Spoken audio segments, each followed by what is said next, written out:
Hi, welcome to Wrinkle Society of Hope. If this is your first time, welcome. And those that are returning, thank you so much for continuing to follow. Today, you are going to hear a courageous woman come to share her story about the wrinkles that she had to press through in life. Now, don't forget to hit that notification bell so that you can continue to hear the stories, and also hit subscribe and share our YouTube channel so that some other woman can be motivated and encouraged by the stories that come. I am so excited that you are here, and I hope to hear from you soon. Have a great day.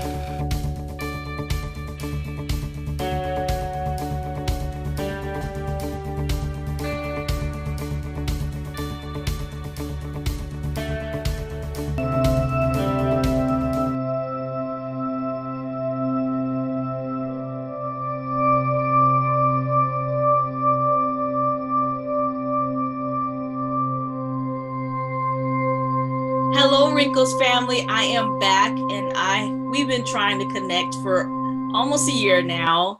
You know how COVID is, but I was blessed to meet this beautiful woman sitting here as I joined our sisterhood, the alumni chapter here of Sigma Alpha Iota here in Phoenix, Arizona. And so as I joined the Roses here, I was able to meet this beautiful Rose. So can you introduce yourself to the Wrinkles family?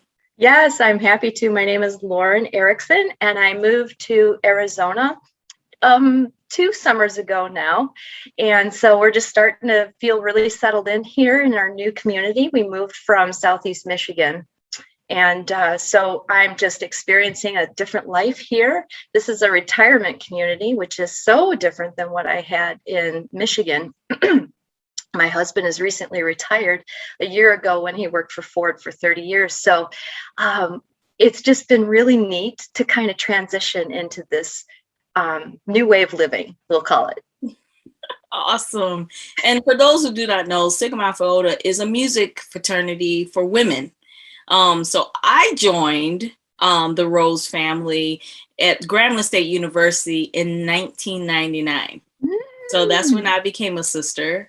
And now I'm a part of the Phoenix alumni chapter. So I am so excited, and I had to bring this talent for you all. So wow, that's amazing. And I'll just say too that I joined SAI in college too. I went to the University of Illinois, Champaign-Urbana, where they had the Sigma Delta chapter. So I joined when I was a sophomore, and I have been going strong ever since. So right out of college, I joined the Pontchartrain alumni chapter in Southeast Michigan, and I have been so active with the chapter since day one. It's really been life transforming. It is music focused, but it is also service and philanthropic focused, which is right up my alley. And you do it well. You do everything well. I can't wait. I can't wait. But I see your young face. I don't see any wrinkles physically on your face. I know we hide them well. But when you got maybe one little wrinkle somewhere, I guess, how did you feel about that? Oh, I loved this question, Summer. I really did. It gave me pause. I had to think about it because every woman looks in the mirror every morning. Yeah. To put on makeup and get herself ready for the day. So I really thought about this. And as I looked in the mirror, I saw some wrinkles. I thought, how do I feel about these wrinkles? And the most honest answer I can give you is I wear them like a badge of honor. And the reason I do is because my mother passed away from pancreatic cancer at the tender age of 57. That is just 2 years shy of how old I am today. So she didn't have the opportunity to grow old and live out those twilight years and deal with her wrinkles. So I look in the mirror and I think, thank you, Lord, for the opportunity to continue to grow old and wise, and to work with this face that continues to age. But I'm so happy to see it every morning. Yes. That's such a blessing. It Yeah. is. And you know, in life, we go through our own wrinkles, emotional wrinkles that we have to press through. Can you share a time that you had to press through a wrinkle in life? Yeah, I had to really think about this one too, because there are small wrinkles, right? Some wrinkles are almost not visible, Yeah. and other wrinkles are quite evident, particularly like when I smile or whatever. Like you can, when I crinkle my face, you know, you can really see the wrinkles when I do that. Like they can really come out. So I thought, you know what, I'm going to go ahead and share the biggest wrinkle that happened to me. And it was, let's see, I wrote it down. It was in 2006. And in 2006, I was a very busy mother. I was in my 30s. I was raising my babies. They were in 3rd and 5th grade, I think, or 2nd and 4th grade. And it was a busy household, as you know. Yes. Yes. But that summer, I experienced a thyroid storm, came out of the blue. And what that means is my thyroid hormone levels were 4 times the normal amount, which caused me to have to go to the ER immediately. My life was in danger. The thyroid storm caused me to code twice, and I almost didn't survive it. So I look at life very differently than a lot of people, because I did survive it. And it was challenging to claw back to a place of a good health. I spent a good amount of time in a wheelchair. I spent many years using a walker. And I've had hundreds, if not, dare I say, in the thousands of seizures, which were triggered by the thyroid storm. So my brain is a little messed up too. But I have something that is called my victory crown. I'm going to get a little emotional right now. Oh my gosh. Wow. So once a year, I wear my victory crown in public. And people are curious. They're like, why is this lady wearing that beautiful crown? And that gives me an opportunity to share my story, my victory story, that doesn't just involve me, myself, and I.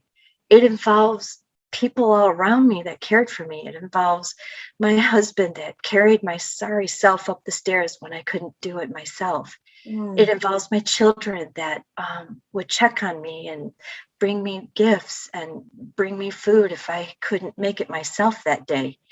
It involves friends that rallied behind me like you wouldn't believe. This crown represents victory, pressing on through the wrinkle, and coming out the other side. I ran my first 5K last summer. I never thought in a million years, Summer, that I would have the strength to run a 5K. Wow. Yeah. So I'm here. I'm still on this side of the grave, so to speak. And so when I look in the mirror each day, it is a new day for me with a new set of blessings to come my way, and for me to also be a blessing to others. Like I said, I live life very differently than a lot of people do, because I just see it differently now. Wow. Thank you so much. I mean, yeah, the victory crown, I love that, because you're able to share. And the fact that you're not afraid to go out and say, this is what I went through, and I'm going to share that with you. This is the platform that I built because of this. There's so many women that have been through things, and by you showing that you made it through, there's somebody out there that's going through some kind of illness that they probably feel like they can't go on, that you know, they can't press through it. A 5K after walking on a walker? Yes, ma'am. Oh my goodness. I know. I never thought I'd see the day, but I've been restored. it took a lot of work. I'm not going to lie. Right. So that was in 2006. Yeah. And it was only last year, that I was able to run that 5K. So it has been a very slow healing journey for me. Yeah. But I'm playing pickleball 2 hours every other day. I ran the 5K. I'm very physically active now. It's only very rare now that I'll have a seizure rather than having seizures every day. I'll just I only have like 3 seizure triggers left now. So I feel like I've conquered that as well. Yeah. Wow. What advice would you give yourself going through all those years of going through this, looking back, knowing where you are now? What advice would you give? Oh, I wrote these down. So there is one at the top of the list.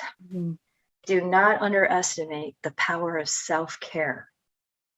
Oh. So I was not kind to my body in my 20s. Mm. I abused my body. I took it for granted. I didn't take care of myself. I didn't get enough sleep. I ate too much sugar. I was like addicted to sugar. I, just abused the heck out of myself.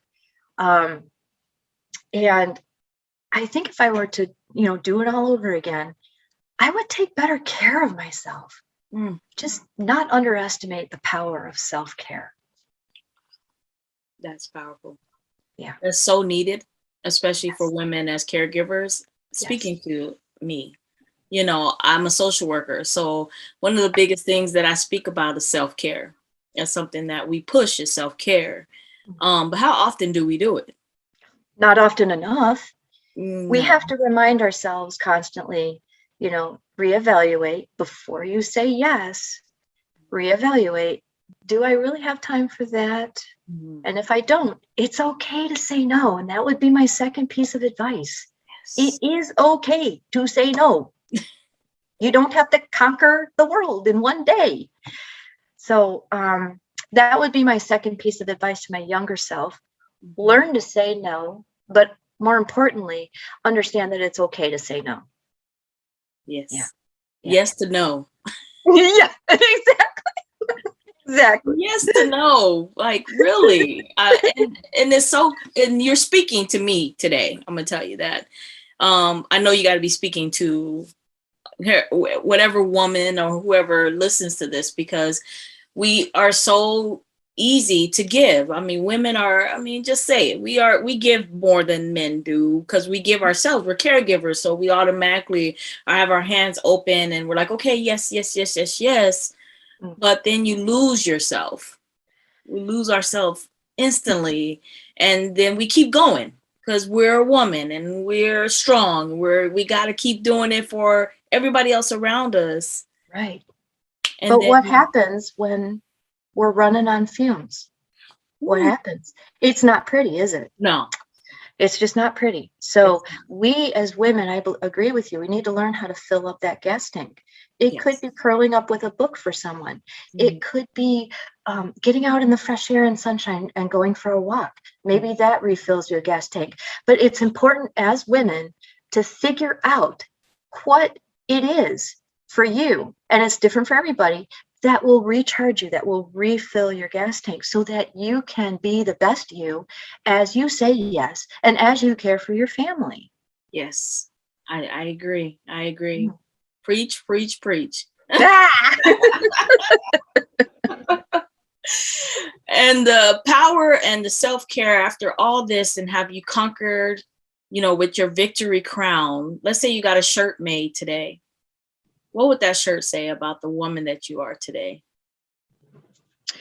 So I'm going to kind of change course a little bit because I thought about this too. Simply put on my shirt, it would be look up.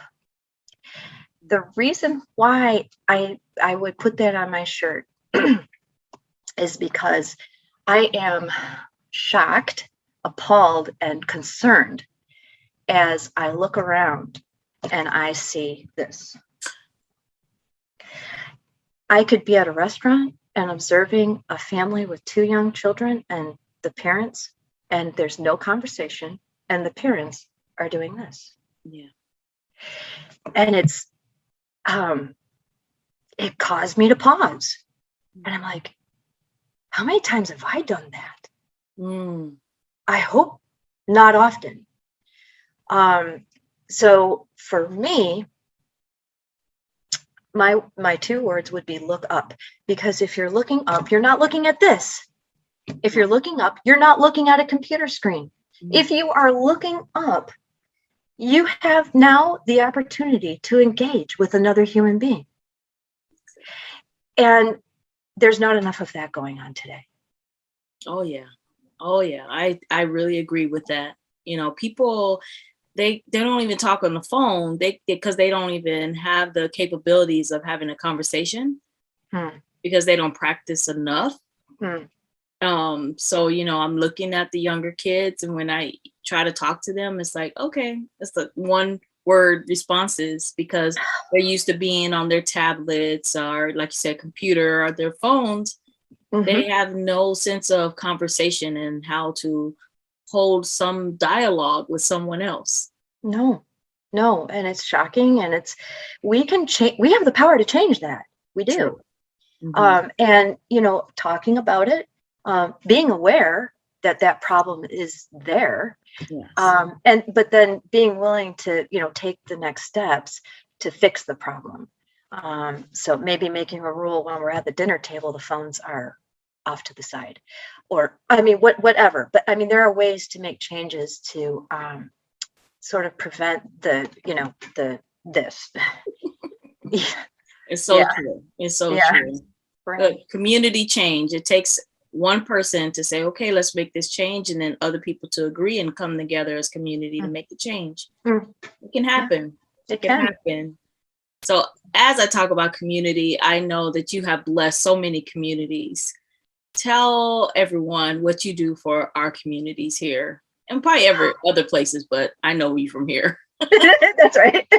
So when we moved here, it was shut down. I mean, it was a ghost town around here. There was nobody anywhere.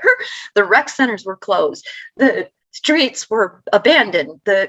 I'm like, Keith, did we make a mistake? You know, moving here? What's going on? He's like, well, hon, it's, you know, we are in the middle of a pandemic. Yes. I'm like, wow, this is really not okay. What can I do to bring people together in a safe way, and to have a reason to get together, because there's just nothing going on. So I thought, why not try giving a Flute A La Carte driveway concert? We can be outside, we can socially distance, people can wear their masks and whatever. So I gave it a try. I gave it kind of a test run in my own driveway. And wouldn't you know, people came out. I'm like, oh, there you are. and guess what? They were appreciative. Yeah. And a number of them said, you don't understand what you've just done for me today. And I said, please tell me, what has happened for you today? Fresh air, sunshine, seeing people. I feel like I'm alive again. Wow. And I'm like, wow, okay, so there's a need for this. Yeah. It's music. It's a kind of a form of ministry, which is, again, right up my alley. So then I branched out and I said, okay, would anybody like to host Flute A La Carte for another driveway concert? Next thing you know, I have to create a notebook because I'm getting bookings once a month now. And it's starting to pile up, and I'm starting to get confused because there's so many Flute A La Carte driveway concerts. Anyway, so it ended up being like a once a month thing. Yeah. And it kept growing because word was getting out.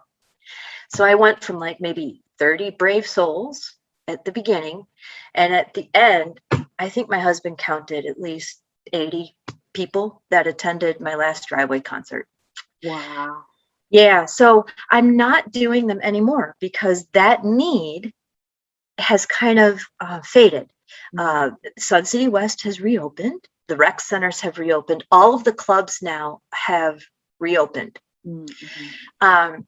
but people know about me now. So, for example, the Zymergy Club is doing a special event and they want music. So they contacted me and they said, we want to hire you, Flute A La Carte, to give us a 30-minute concert at our wine tasting event. Are you available?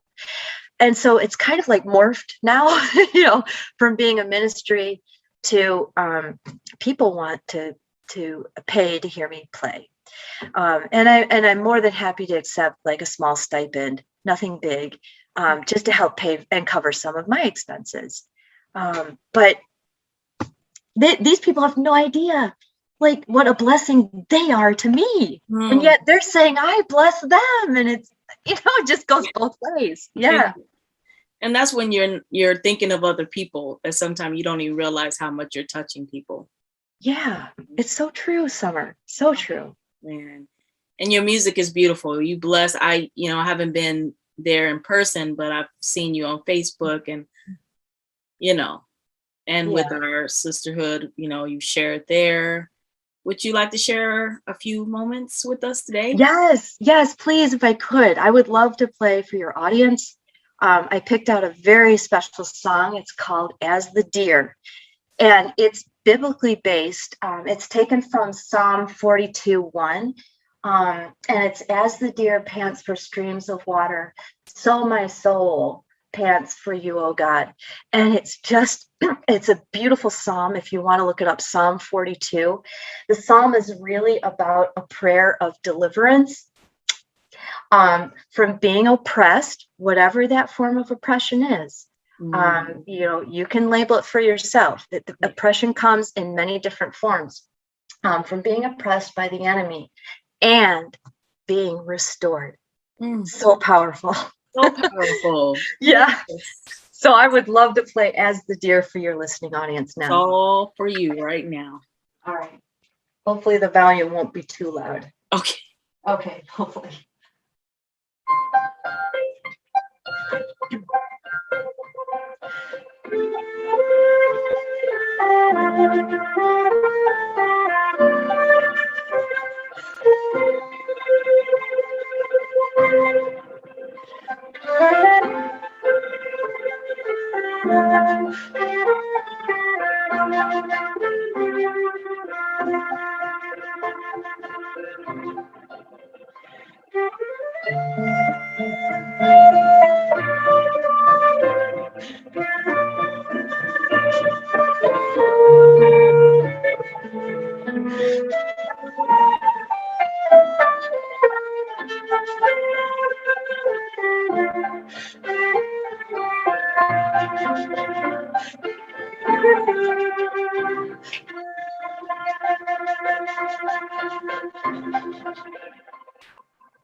Thank you.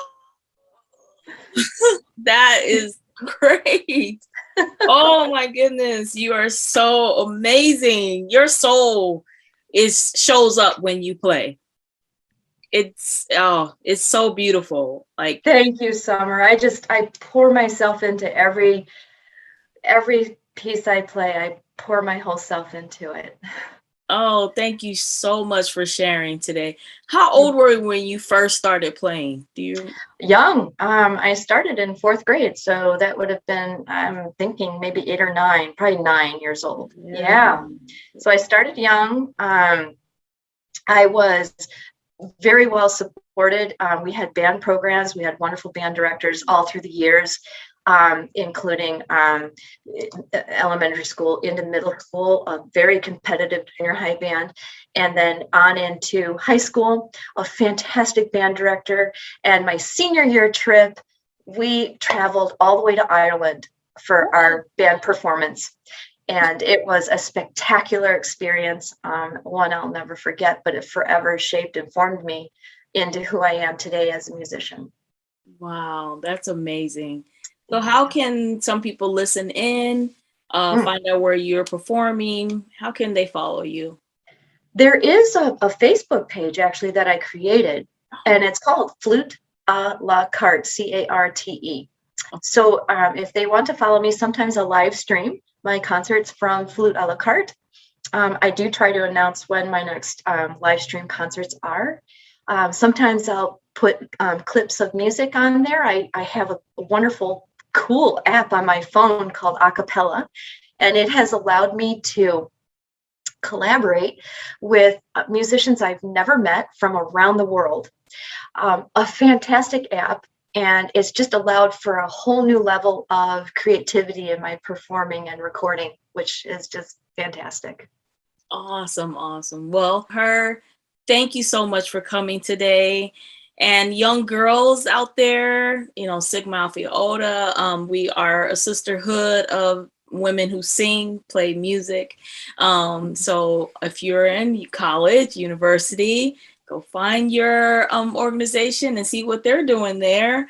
And if we got some alumni out here in Phoenix, please, or any state actually, find your alumni and join with them. And there's always roses that need some support and just sisterhood coming together. I've met amazing women since I've joined, and I know there's more women to come. So thank you so much for today. Oh, you're welcome, Summer. It was all my pleasure. And I'm just so pleased to have presented for the Wrinkle Society. Thank you. Thank you. Bye, Wrinkles.